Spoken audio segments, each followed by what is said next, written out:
Welcome in, ladies and gentlemen, to another edition of All Access AM. I am Billy Embody. Thanks for joining us. Happy Thursday, everybody. Weekend almost here. And man, we are happy to have you with us on this Thursday.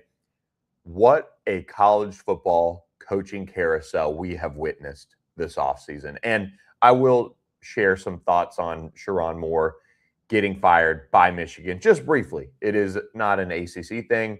I don't necessarily think that there will be an ACC coach hired, poached away from their current post to head up to Ann Arbor to take that job. But it is just fascinating to watch this all play out over the course of this offseason. And what a world, because somebody else's coach is going to likely be heading over there to Ann Arbor and create another round of dominoes to fall in this coaching carousel world that we've been tracking. We are live Monday, Wednesday, Thursday, 7 to 8 a.m., 8 to 9 Eastern time. We appreciate you guys for joining us. So many of you have subscribed. This week we hit 200 subscribers on our YouTube channel, so we appreciate that. Make sure you scan that QR code if you're watching maybe on your computer or your TV in the upper left or right-hand corner of your screen, and that'll take you right to the All Access AM YouTube page where you can hit that subscribe button. We are going to jump in to some bowl discussion as Pony Up 214 joins us. Welcome, Pony Up 214. Really appreciate you, as always, for tuning in. Many of you out there becoming regulars with us as we wake up in the mornings. And we'll talk about some bowls. We'll talk about the Miami Hurricanes with Stephen Wagner of CaneSport at about 8:40 a.m. Eastern time. For those of you getting a jog in on South Beach or getting up and tooting around town in Miami, you can turn us on right there at 8:40 a.m. Eastern time to get your Canes talk ahead of the college football playoff. College football playoff gets underway next weekend, so we do have a weekend away from football in a sense, but nonetheless, plenty to talk about in this world of college football. We'll also talk about the college football playoff and changes that maybe are being stumped for now by ACC Commissioner Jim Phillips, changes that could happen to the overall layout of the bracket, to the number of teams in the field, to the way that the selection committee handles the process. That's been a large piece of the discussion points around this college football playoff reveal involving Miami, Notre Dame, Alabama, is really just the way the committee has teed up the fall of Notre Dame and the rise of Miami in the rankings. So lots to discuss in that regard, and I'm sure we'll touch on it with Stephen Wagner. We do appreciate you guys for tuning in, and I do want to tell you guys, this holiday season, don't be the one who kind of looks, not as good as you could. We've got our great friends at Horn Legend that are supporting this show, this podcast, this endeavor that we're going through, building up All Access AM, and they have free shipping when you use code PONY this holiday season.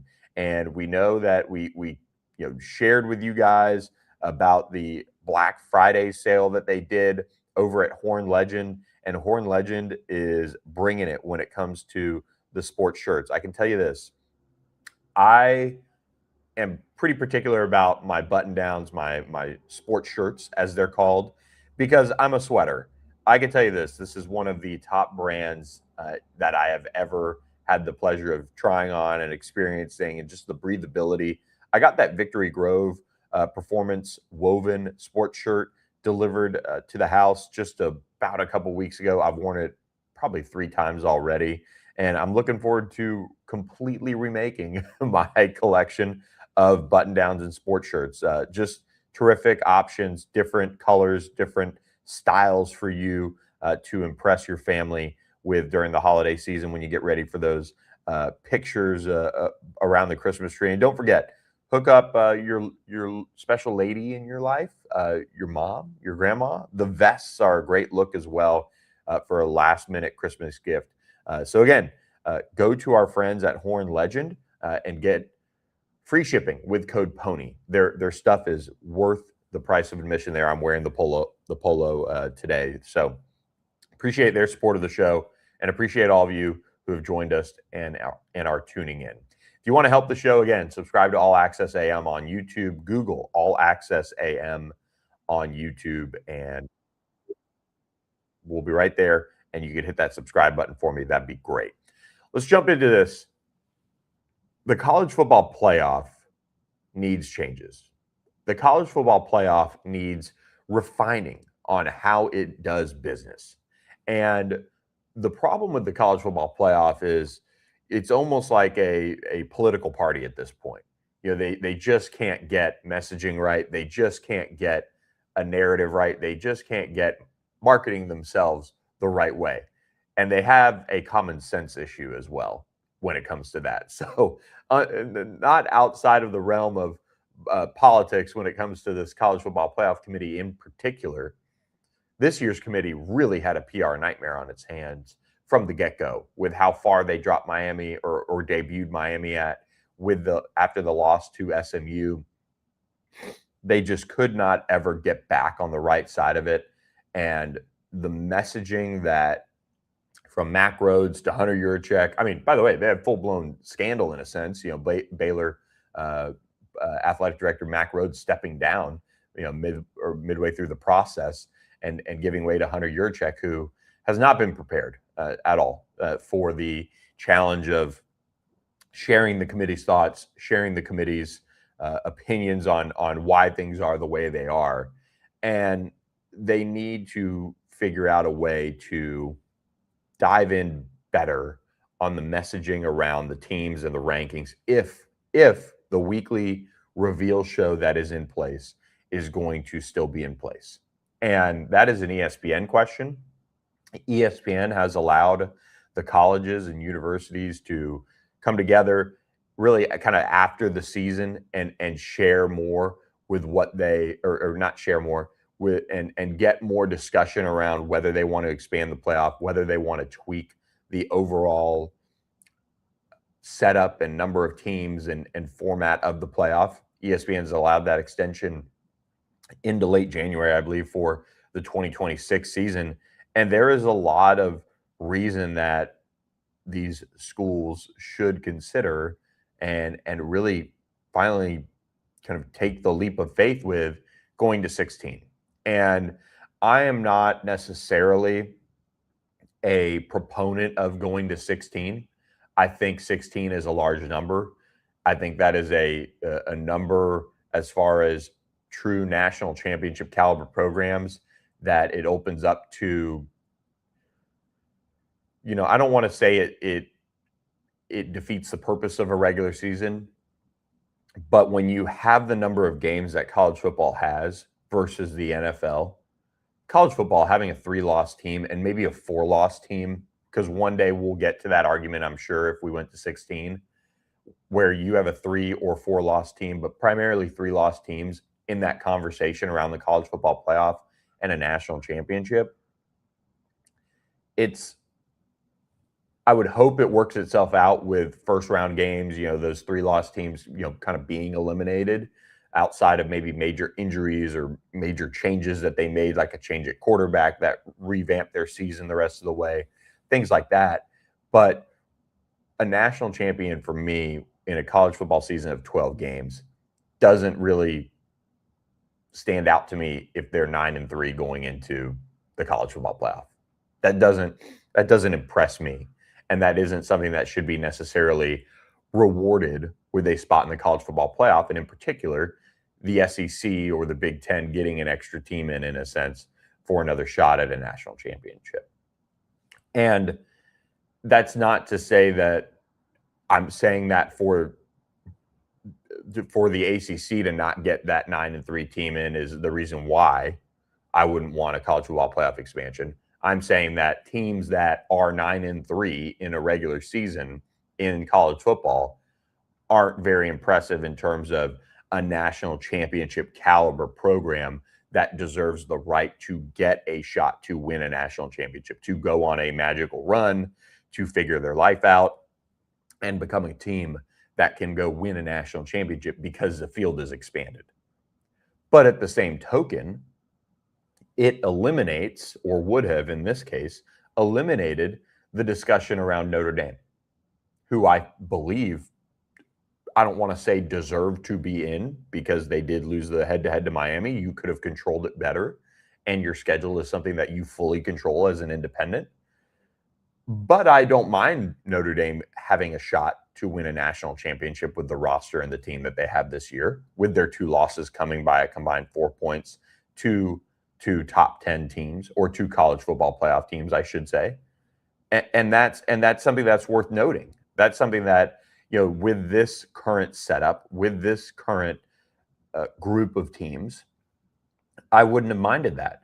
But then when you get into the expansion of the field to 16, it really becomes an interesting conversation, where then you're letting in a BYU team that, look, their 2 losses on the year, that's not bad, but they're both Texas Tech. So then, you've really got to kind of say, all right, well, they don't really have too many quality wins on their resume, in a sense. And then you have Texas in there, who, again, has lost to a bad Florida team, lost to a college football playoff team. I think they've got their brakes beat off at Georgia. They don't pass the eye test as a national champion. I mean, if we're all being honest. And then the 14th team would be Vandy. And like Clark Leah said, that team had opportunities to punch its ticket to the college football playoff with the games and the schedule that it had, and it didn't. So they're not playing the victim mentality, which, by the way, commendable. And that is something that really a lot of these athletic directors and coaches, and we didn't see too much of it outside of Notre Dame throwing a hissy fit this past week or so. But those teams that are kind of on that cusp of at least saying, hey, we're a pretty good team, we just happen to lose 3 games, they would get into a 16-team playoff. And that just doesn't excite me. That doesn't give me the warm and fuzzies as far as what we're rewarding in college football. And then if you expand it to 16, then you really need to look at these bowl games, and you really need to look at that package and reprogram that as well, which, of course, the College Football Playoff Committee is going to be like, that's not our problem. And it isn't. But there are trickle-down effects of this, I think, decision of 12 or 16 that are going to impact things on a much higher level. And I just think it would further dilute the regular season that college football teams go through. Now, you could say, okay, well, you're going to get 8 teams in right off the bat. You're going to get both teams that play for conference championships in the college football playoff. Well, guess what? For a conference like the ACC, I don't know if you want that. After this year, you wouldn't want Virginia or Duke going in because of the way they played and their losses and their overall resumes that they have. So, but it would have allowed for maybe a Duke as a conference champion to sneak in potentially. They would have been the 16 seed in all likelihood. If you're giving 5, maybe 5 AQ spots, and I assume if they went to 16, you'd edit some of that with the G5, because I think we're going to see a change around the G5 here after this first round of playoff matchups. As Tom Riddell, and I hope I'm pronouncing your name right, you have his idea for the 12-team playoff, 3 teams per conference, 3 to 4 play in for the last spot, 1 and 2 teams get in, but championship game determines bye plus home field for the second game. I like that overall just initial thought right there.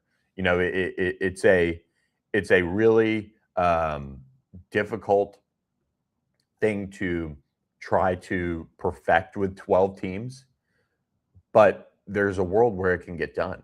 I think having only one group of 5 team in as a conference champion is important. I think it has to be your Power 4 champions, and they just have to have their ticket punched.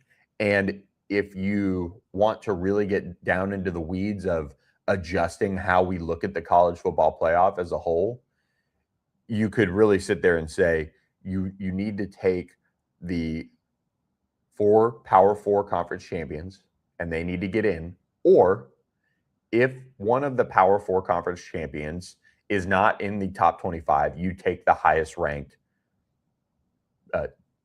team from that conference and they make it in. That way we don't have to have this stumping that goes around between the ACC and Notre Dame and all of those things.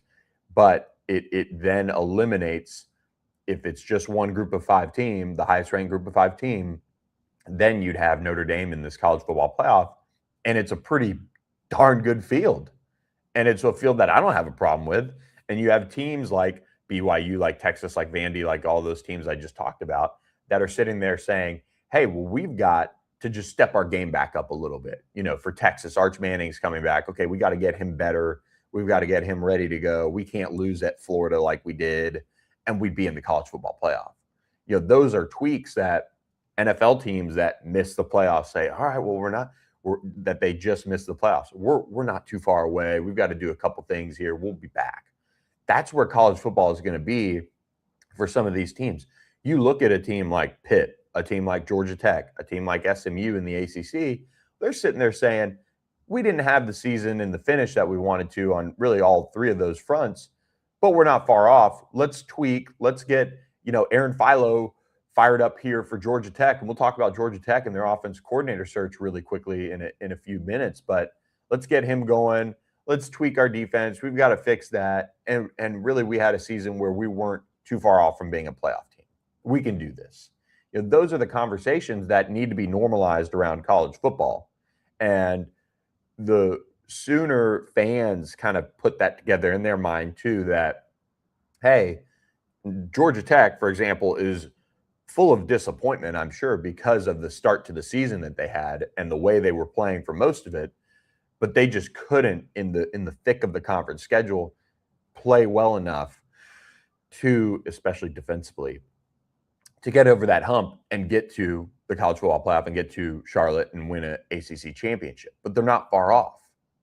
And that's where you have to, with a 12-team field at minimum, you have to be sitting there as a fan base saying, okay, we're playing the Pop-Tarts Bowl. We're playing against BYU. Great opportunity to finish off the season the right way, win 10 games. And a 10-win season would be outstanding. You draw the line at having this playoff or bust mentality that wears down the people that are operating your program at a level high enough where you're in striking distance of the college football playoff, where maybe like your SMU, you got in last year, you can do it. Now you have to get your blueprint back on track to making it. Miami has finally made it now, and Mario Cristobal has got them in. It wasn't pretty. They needed help. They needed all of these things, but they did it, and they were able to make it happen. And so now they got to be talking about, okay, how do we keep this up? They'll obviously be in the market for a big-name quarterback this offseason, all of those things that have to happen. So the playoff as it stands sits there as a good number of teams most every year. They just have to fix the process. And on the flip side of that, Commissioner Jim Phillips from the ACC is talking about expanding. And for his conference, with the way it is lined up right now, and for the conference of most of our listeners out there, they need extra teams in. They need extra spots. But I would argue, be careful what you wish for here, because the Big Ten and the SEC are going to circle for more automatic qualifying spots and try to line that up. And obviously the ACC and the Big 12 are going to oppose that. They're going to go after that and try to make sure that all of those things don't happen. And that's important for those leagues to keep fighting for in that regard. And I go back and forth. There are years where it'd work out where, look, SMU and Clemson, and I think Miami was, right there last year in a sense of the conversation of the playoff. If you have 2 automatic qualifying teams, that really is a good scenario to be in, that where you have those 2 spots guaranteed. But if the SEC and the Big Ten are taking 4 and being set up like, they have half the playoff, that's really hard to swallow if you're an ACC person. And then those are, 4 total spots that you're never going to get. What if Pitt comes together next year? Louisville comes together next year. They figure out their quarterback situation. They open with Ole Miss. They open with a revenue or a resume boosting opportunity. SMU plays at Notre Dame next year. there are teams that have the potential next year to have resumes that if they start off the right way and they get through non-conference in a good way and they go out and they finish with one loss in league play, they're going to be sitting there in a good spot to be in the college football playoff, maybe as an at-large. Do you want those AQs to be already accounted for because the ACC could have a special year one of these years? That's the problem with expanding to 16. But Jim Phillips made it about this. He said, if we are talking about good teams being left out, we don't have the right number of teams. But I would argue it really is about the fact that the G5 was able to sneak 2 in to this field versus the number of teams that legitimately should be considered to win a national championship aren't in it, right? Like Notre Dame is that one that I think, I don't want to say unanimously, but most people would say very good team in a world where there's not 2 G5s in there. Notre Dame's in, and you're sitting there saying, okay, it's a good field. And BYU had their chance, and Texas had their chance, and Vandy had their chance, and all those teams had their chance, but they didn't take advantage. So be careful what you wish for.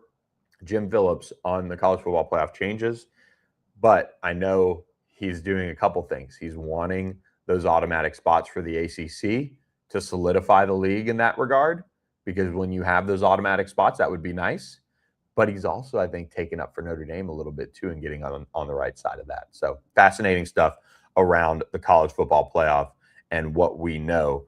Tom asks, what do we know about the alleged agreement with Notre Dame to automatically be entered into the playoff if they finish in the top 12? And if this is true, why would the conference commissioners agree? I think that's a great point.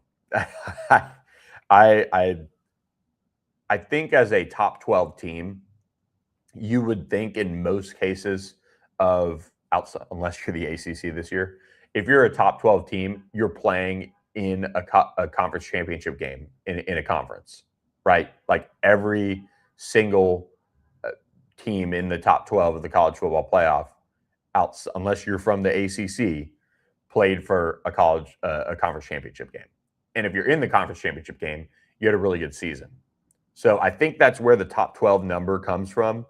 And I am in the boat where the appeasement of Notre Dame is just worn thin. I wonder if it's worn thin on conference commissioners, on colleges around the country.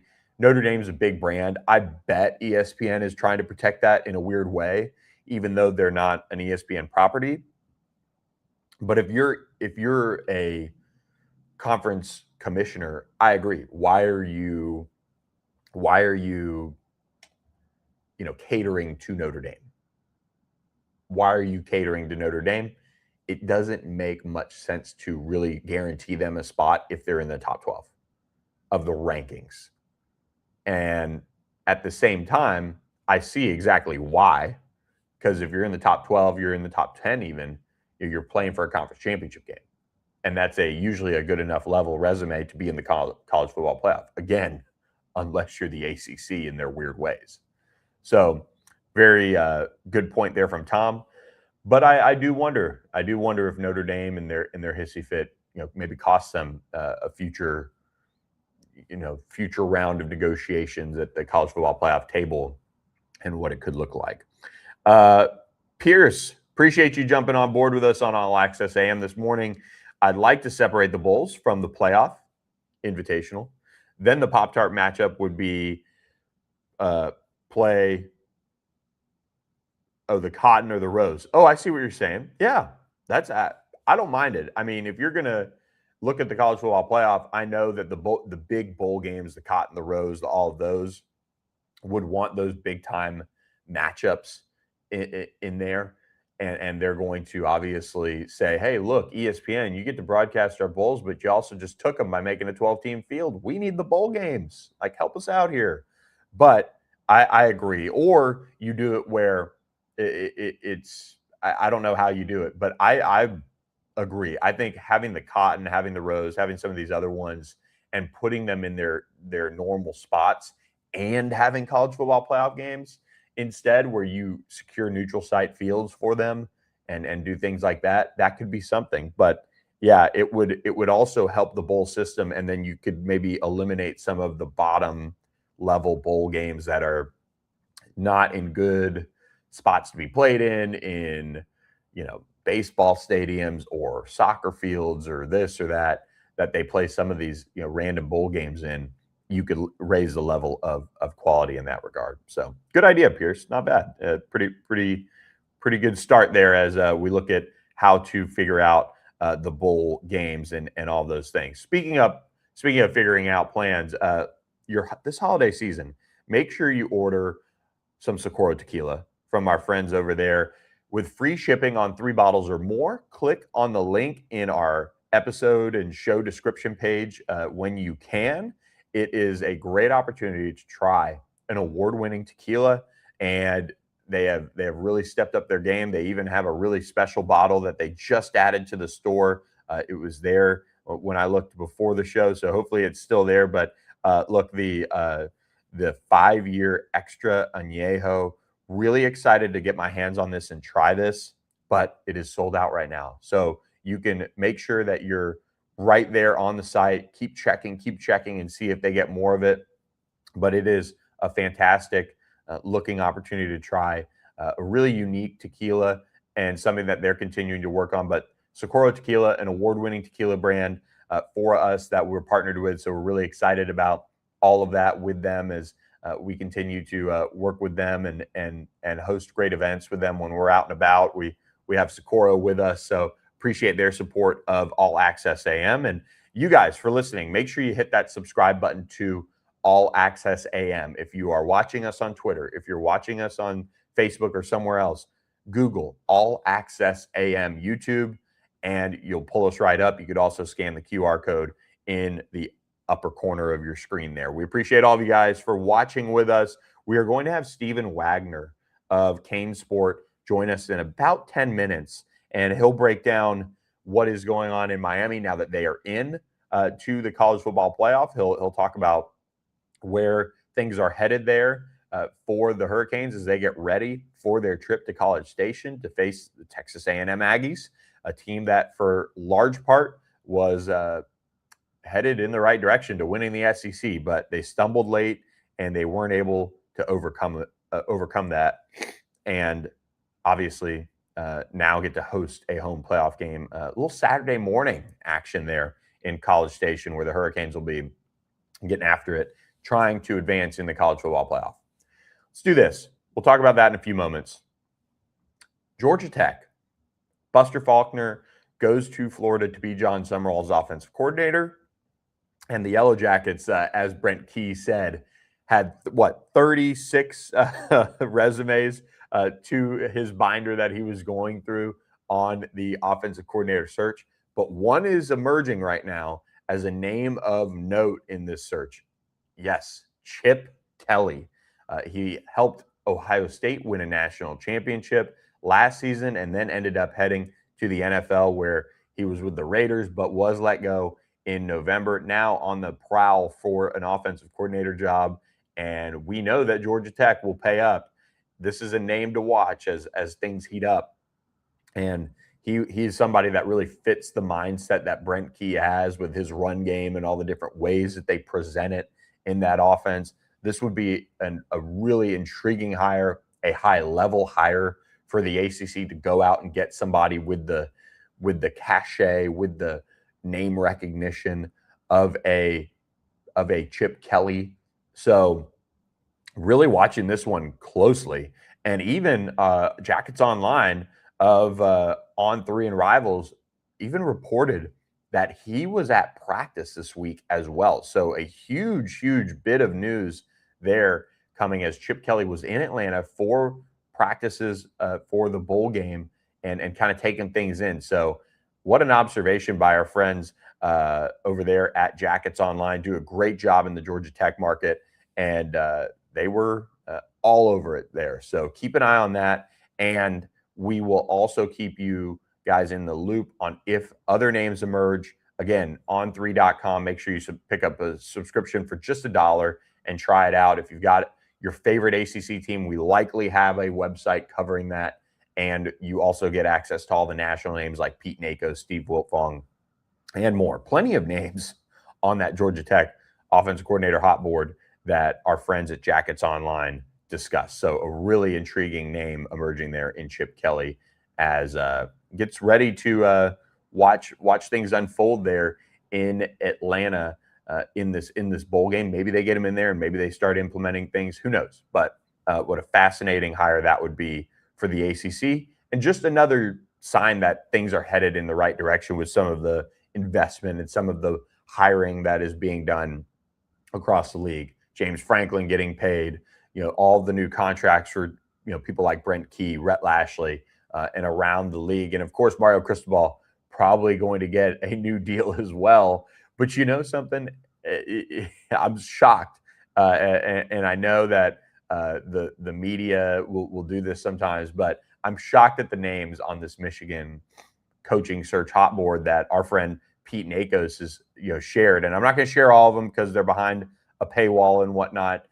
But whenever I saw the graphic that Brian Kelly was on there for this hot board, I just kind of rubbed my hands and was like, what a weird situation that would be. Obviously, Michigan fans, I'm sure, had it out for Brian Kelly when he was the head coach at Notre Dame, but he's also had the most success that he's had up in the Midwest, at Central Michigan, at Cincinnati, at Notre Dame. So he just was not able to put it together in Baton Rouge. Sharon Moore gets fired and obviously now arrested for alleged assault, and that whole process will play out.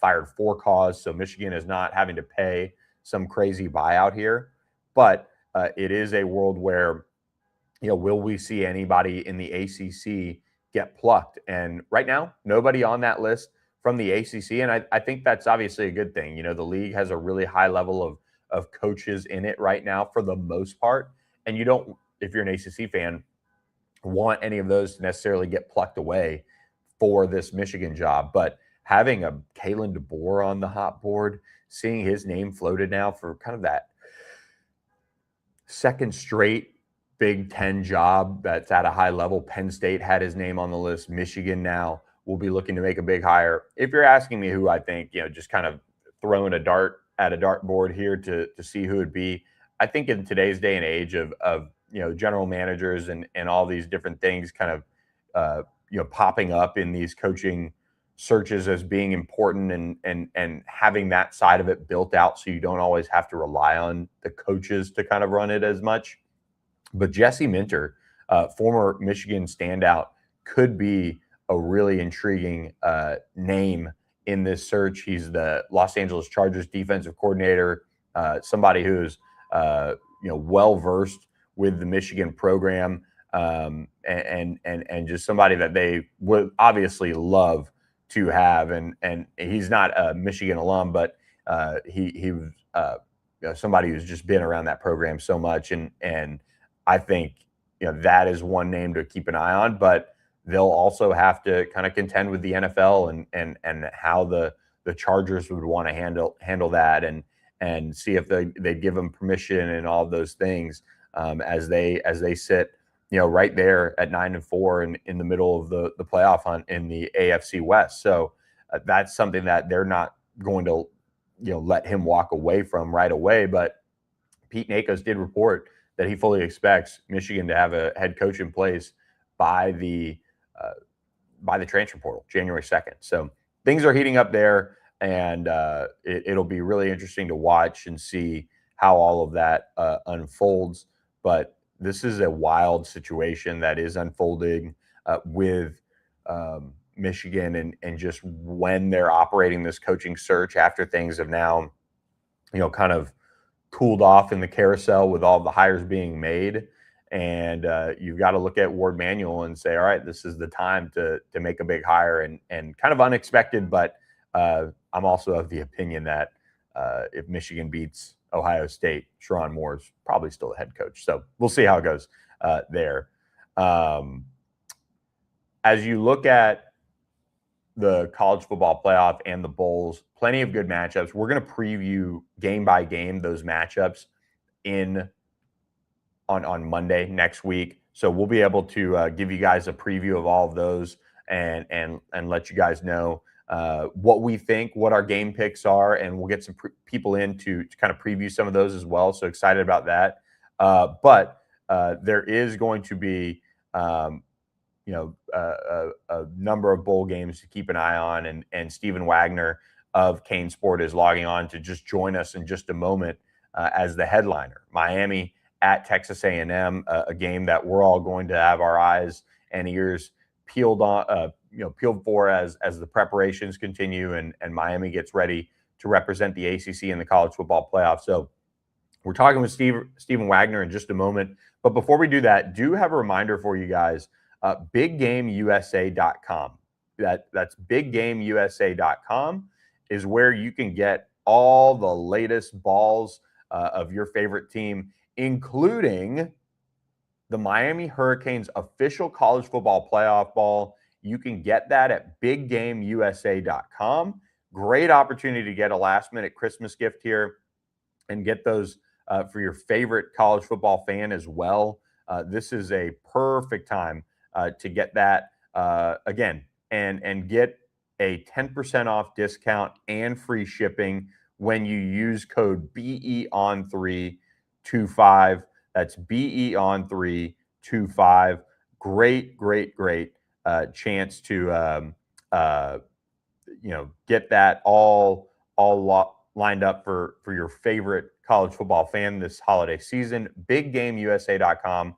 Get the official game ball for any of your college football teams and use code BEON325 to get a discount on those. So really special opportunity there for Miami fans to get that game ball, get that official game ball for the college football playoff lined up. And we're excited to continue to give you guys those deals. So we're going to be previewing Miami at Texas A&M in just a second with Stephen Wagner. But just kind of final thought here on where we're at in the calendar. This is a really well done calendar for college football right now. They've got a couple of things to tweak, but I think we're seeing the separation of the early signing period that first week of December, the transfer portal here in the first couple days of January. And it's going to allow a lot of these college coaches time to, one, make sure that their current team is locked back in with contracts. That's something you're going to start to see a lot of, is these colleges getting guys back for the 2026 season. You're going to see a lot of these players re-signing contracts. They'll do announcements. They'll do this. They'll do that. This is, if you've ever played the college football game, or should I say the Madden game, when you're in that re-sign phase of the game where you have an opportunity to re-sign the players before free agency hits, that's what this is. And so you're going to tick the day away, and trying to get your roster all signed back on that you want to get signed back on for next year before you hit the free agency portion of the game. And that's when you can start offering contracts and doing this and doing that to a lot of these outside opportunities to bring in players that we have in college football in today's day and age. So going to be fascinating to watch that unfold. But I think from talking with a couple coaches around the country, the calendar is in a really good spot now. Not having the spring portal window, making sure everybody has this one opportunity to sign players, to get them back on board, and then you have your chance to go after players and add them into the fold. That's something that is really, really important to a lot of these college coaches to have that, lined up, I think, in that one single lane. I am of the belief that, man, it would be nice to go to, I just want to say, kind of quote unquote, force these kids, these young men, to be at the same program for the spring. If there's been a coaching change, just let them go through it, see if they like it. But at the end of the day, that's me more saying, hey, maybe that settles the waters of some of the moving and shaking. And then that one portal window is after the spring. But these college coaches, they want their one portal window to be ahead of spring ball so they can get as many of the guys in and get them all acclimated to their new setting so that they can build that team camaraderie. And one team that certainly did that through the portal and working all of those angles is Miami. And Stephen Wagner joins us now from CaneSport. Somebody who just a week ago we were talking about what Miami needed from the College Football Playoff Committee was a spot in the playoff, and they got it. Of course, at the expense of Notre Dame, which is fine in ACC country. But Stephen, just your initial reaction to what Miami, got in terms of getting into the playoff and the opportunity they have now. Well, the committee got it right was my biggest takeaway. This was something that we thought should have been kind of the scenario all along, that Miami should be ahead of Notre Dame. It was baffling to so many of us, the fact that Miami was not ahead of Notre Dame this entire time. I mean, I remember our boards or looking at our boards whenever they came out with the initial rankings, and the kind of consensus opinion among the boards was Notre Dame is ranked that high, even though they have 2 losses and we beat them. So I think that this first class was, or the initial ranking was definitely a little bit generous to Notre Dame, but this is ultimately what we were waiting for. We were waiting for Miami and Notre Dame to be placed side by side so that they have absolutely no excuse not to directly compare the 2 teams and reward the head-to-head that Miami played with Notre Dame. Because otherwise, what is the point of playing these games? If the results on the field do not matter, then why should this game even be played? And I think that just really goes against everything that football stands for. That goes against the idea of competitive sport, is not rewarding winners and slightly punishing losers. Am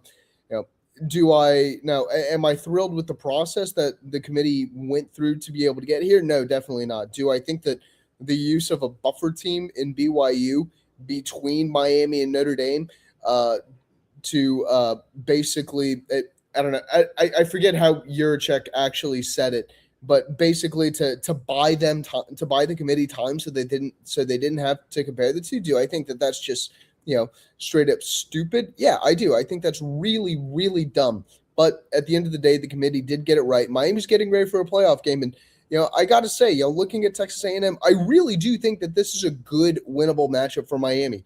I mean, you look at what Texas A&M's strengths and weaknesses are. Their biggest weaknesses right now are run defense, which I really thought got exposed, pretty well against Texas, and throwing the deep ball. And Miami defends the deep ball extremely well, and Mario Cristobal wants to pound the rock as much as he can. Now, of course, most of Miami's success this year has had some sort of relation to Carson Beck. There's been a direct correlation of whenever Carson Beck has had good games and played well, Miami's done pretty well too. Carson Beck has played really, really well since that loss to SMU. He's got 11 touchdowns and 1 interception since that loss. I think Miami is getting ready to play their best ball. It's kind of been a little bit of a difference from what Miami's been the last couple of years under Mario Cristobal, where it's felt like they've kind of crumbled and fallen apart a little bit in November. I would say Miami's probably playing their best football right now.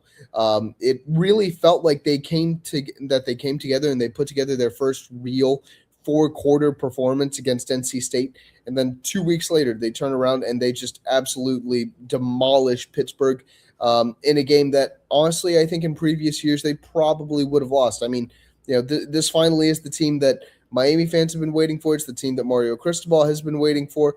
I mean, this is, it's finally here. The moment's arrived. Miami's wanted the moment. They're getting the moment. And I think a lot of people are really fired up.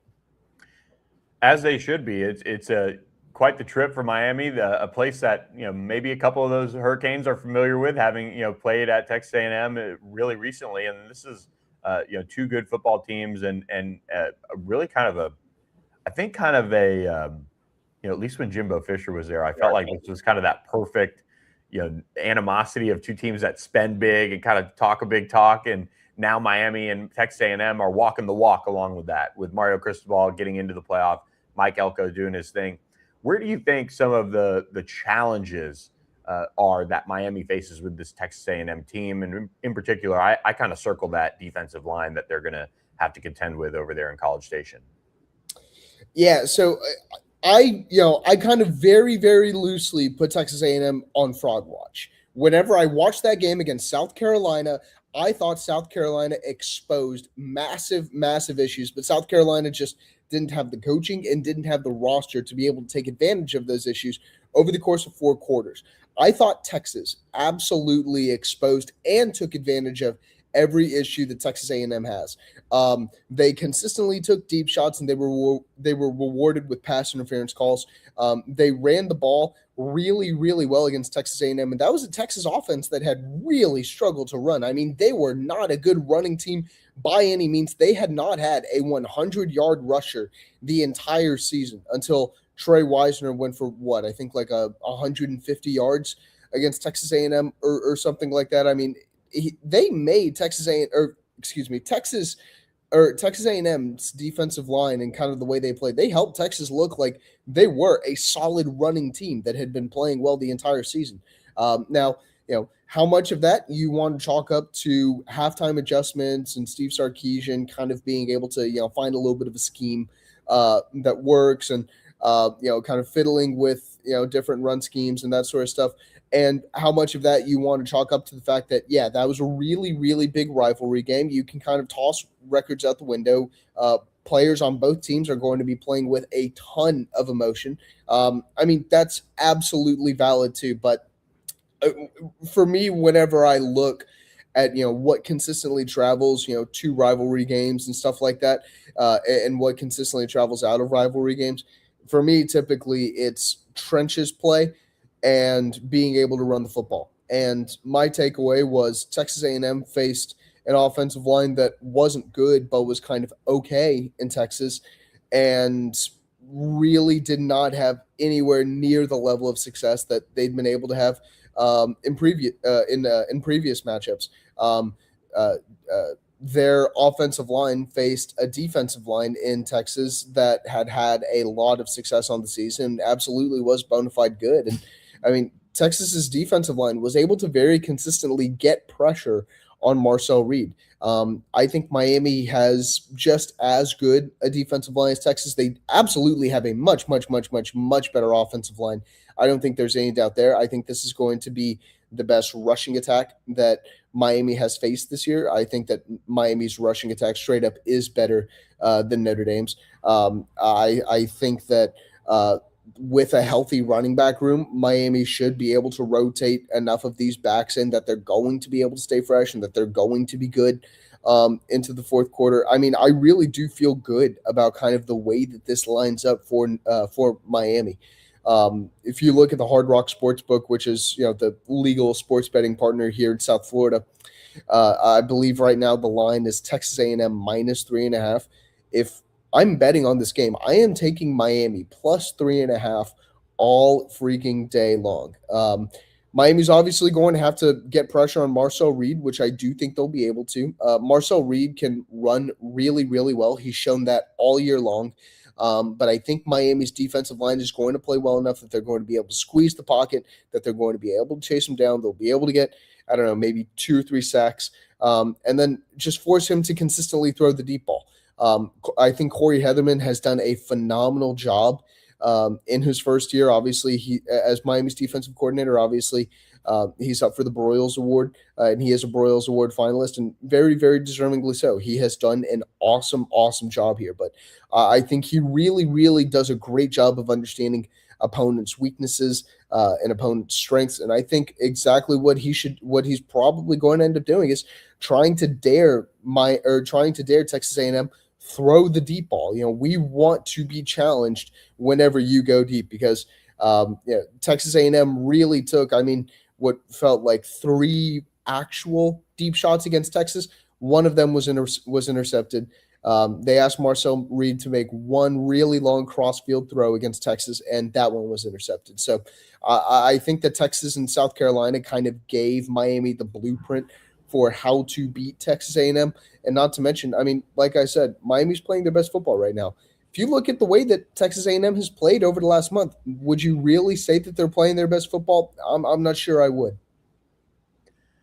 I'm right there with you on Texas A&M not playing its best football. I think the last 2 matchups in particular, South Carolina and Texas, like you've talked about, really showed, hey, they are human. And Texas A&M at a certain point was kind of looking like, all right, they're going to stifle you defensively. They're going to hold on to the football. They've got some really intriguing weapons with Casey Concepcion and Mario Craver and that whole crew at receiver. And, Marcel Reed is the one kind of, making all the decisions. And, it's just been really, really, high level stuff. And for whatever reason, they've just not looked the same those last couple of games. And now I'm interested to see how Mike Elko does kind of getting into his bag in terms of preparing for this college football playoff. He's got time. Mario Cristobal has time. Everybody should look well rested and well prepared for this game. Neither one of them played in a conference championship game. If I'm looking at this one, though, I think the run game for Miami, which I feel like it was just yesterday, we were watching that outstanding Shannon Dawson press conference breaking it all down.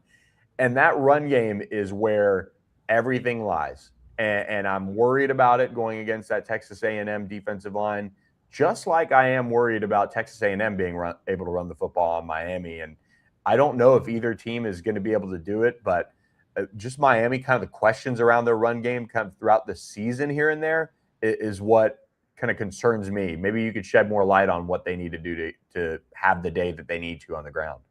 Yeah, I do think that that's a fair kind of criticism of Miami, or a fair question around Miami is, what about this run game? Because whenever Miami's run game is really, really struggling is whenever they're getting really conservative with their run play calling. I mean, it's just inside zone and it's duo over and over and over again. They just want to beat it to death. Mario Cristobal has a little bit of a tendency to just lean back into this idea of, yeah, we are tougher than you. We're just going to beat you with toughness. We do not care if you know exactly what we are doing. We are going to run this football down your throat. That's what he wants to be at his core. Now, obviously, you cannot always be that guy. At some point, you are going to run into an opponent that is going to say, oh, we know that you're going to run the same run play over and over and over again. Thanks. I mean, sure, we'll load up the box. We'll happily stop you for 1 to 2 yards. Maybe we'll get a tackle for a loss here and there. We'll force you to 3rd and long, and we'll force you to consistently convert 3rd and longs. I think as long as Miami does not stay conservative with its run game and they're able to maintain, some sort of element of balance in terms of how they're throwing the football, the way that they're attacking the perimeter with the football, they're able to keep the box somewhat light. They're able to call a couple of these tendency breakers, maybe, running the ball when you're not necessarily expecting to run it, throwing it maybe when you're not necessarily expecting to throw it. I mean, that really is, I think, whenever Miami's kind of at its best, because whenever this run game is really struggling and whenever the offense is really struggling, I mean, bottom line, it comes down to predictability. And, I think that most Miami fans who have, watched this team over the last couple of years would agree with you. And they would say, yeah, whenever we're not playing really well, I can tell you exactly when we're going to run the ball. I can tell you exactly when we're going to throw it. I think if Miami plays kind of fast and loose and free and they're, zipping the ball all over the place, and Carson Beck is really, really locked in, and they're not just having to, overly rely on an offensive line to dominate at the line of scrimmage over and over again on a handful of, very, very kind of basic run plays, I think that this team really is going to be just fine. But it really does come down to kind of how conservative Miami is going to end up playing. But, I got to say, one thing that I do tip my hat to Mario Cristobal for is in these, ranked matchups, especially out of conference matchups, he does a pretty freaking good job of kind of unhitching the trailer and just kind of telling Shannon Dawson, his offensive coordinator, man, call your best play. Call this play like you want to win this game. Just whatever pleases you. Now, you can criticize his fourth quarter management sometimes because, sometimes it feels like he kind of goes into the 4-minute drill with 9 minutes left in the fourth quarter. But whenever they have played really well in these out-of-conference games, I mean, Shannon Dawson really has just, called stuff that's got them zipping the ball all over the field. And Shannon Dawson does have a good level of experience for this type of a game. This isn't, they're walking in, without, having somebody at the helm that really will have a good feel for it. And you look at the way they managed that game up at Notre Dame. I think that was a big, turning point, or not up at Notre Dame, but the game against Notre Dame and just how they were still able to close that one out. That sticks out to me. I think the Miami learnings from those Louisville and SMU games are really, really important for this Miami team as far as how they want to close things out. You look at what they did to Pitt, a couple weeks after that, and able to kind of put their foot on their throat and really not let them up. A Pitt team that has a lot of talent, I think, and just maybe not just there yet to play on Miami's level, obviously. And Texas A&M is going to be a big challenge. It's a defense though that can give it up in spurts, and I think Carson Beck is going to have to be at his very best. But at the same time, this defensive line, a guy like Ruben Bain coming into this one, I don't know if you guys have gotten to talk with him since some of the comments from the Texas A&M offensive line, but what were the reactions in Miami's world when Texas A&M kind of said, we're not going to have a problem with Ruben Bain? Yeah, there was quite a bit of laughter. This idea that really you're not going to have a problem with a projected first round draft pick and probably the top pass rusher in the ACC, a guy who has consistently, beaten pretty much any offensive tackle that he's gone up against. I'm not sure if I'd say this is the best offensive line that Ruben Bain will have faced this fall, because I do think that Notre Dame actually does really have a pretty decent offensive line, and Ruben Bain had a very, very good game against Notre Dame. Man, I mean, if they want to sit there and just give a team bulletin board material, I guess go ahead. That's your prerogative. It's a free country, man. Do whatever you want to do. It's definitely not what I would be doing with a guy like Ruben Bain. But, you can bet your bottom dollar kind of the way that this kid works is that, he'll have this, quote, taped up in his locker or something like that. Or, he'll be doing something crazy like listening to the quote every night before he goes to bed. It kind of reminds me of, oh man, what was that movie? The Program.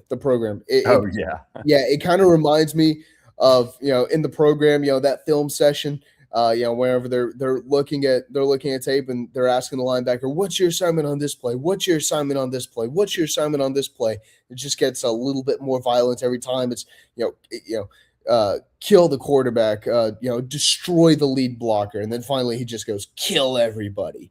Like I kind of feel like that's how this is probably going to end up. Is Ruben Bain's going to be sitting there and he's going to be going, kill everybody. Yeah.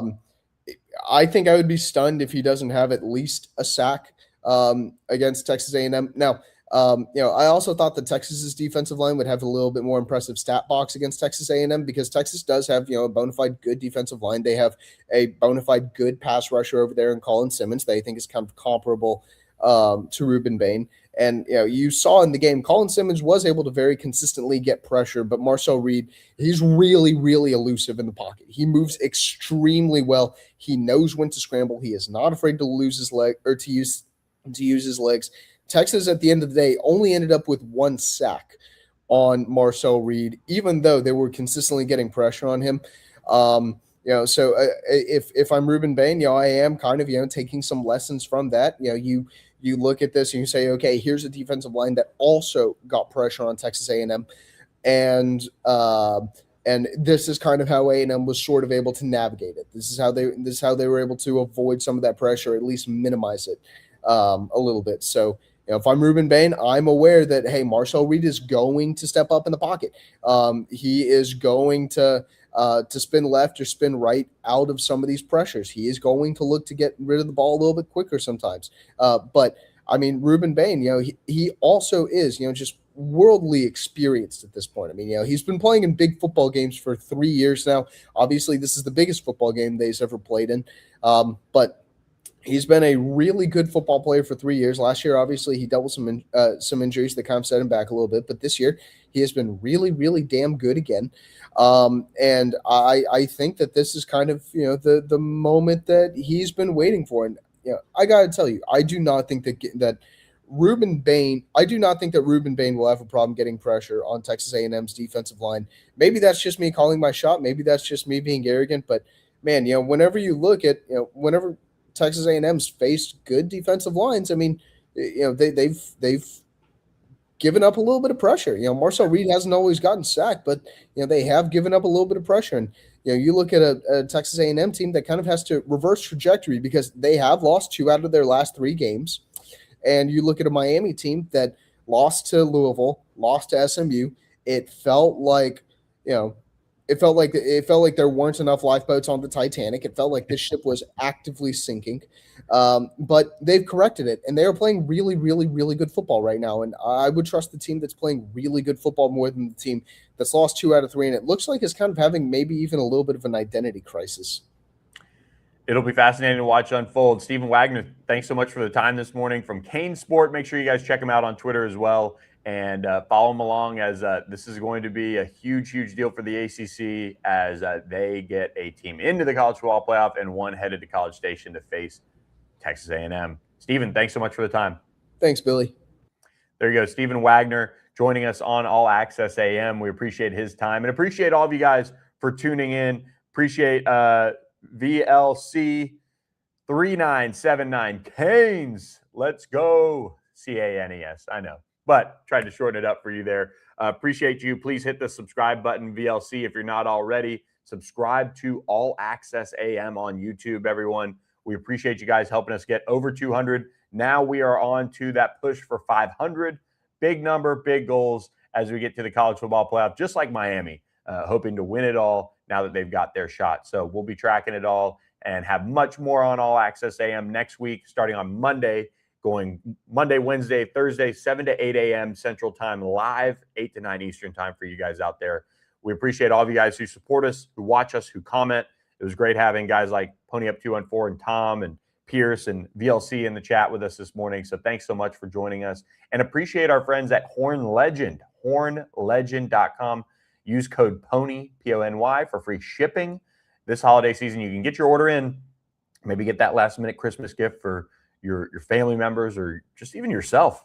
I mean, you want to look good around the Christmas dinner table or holiday dinner table as well. So make sure you get your orders in with our friends at Horn Legend. We've had a ton of clicks on the link in our podcast description channel. So appreciate you guys for doing that. And thank you, VLC. Great to see you. We'll see you next week, everyone. Monday, Wednesday, Thursday, 7 to 8 a.m. Central Time on All Access AM. I'm Billy Embody. Thanks for listening. Have a great weekend, everyone.